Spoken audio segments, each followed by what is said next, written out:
Шотқа арест қойыпты, соны қалай шешемін? Оны кім қойған, қалай қойған, қайдан білемін? Исполнительный надпись келіпті, оның күшін жоюды қалай жүргіземін деген сұрақтар бізде көп туындайды. Мұндай жағдайда негізінде бізге жүгінген дұрыс. Өйткені біздер онымен кешенді жұмыста жүргізуді білеміз, яғни атқарушы жазбаның күшін жоюды қамтамасыз ететін әрекеттер жасау. Арест шешу дегеніміз исполнительный надпистің күшін жою. Исполнительный надпистің күшін жойғаннан кейін сот орындаушысы істі тоқтатып, аресттердің бәрін шешкізуге болады. Жалпы арест шешу несімен тиімді? Арест шешу біріншіден сот орындаушыға төленетін проценті бар, соны төленбейді, шоттар ашылады, одан кейін график жасауға мүмкіндік пайда болады.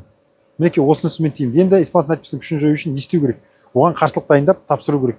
Жалпы өкінішке орай нотариус атқару жазба жасайтын кезде өзі атқару жазбаның, яғни исполнительный надписті жасаудың шарттарын орындамайды. Солардың біз бәрін көреміз, бізге WhatsApp-қа жазыңыздар.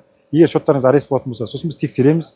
Не себепті қойылғанын, қалай қойылғанын, оны қалай жою керек екенін бәрін түсіндіріп, кеңес беріп, сол бойынша жұмыста жүргіземіз. Шотта арест болатын болса, дереу бізге хабарласыңыздар.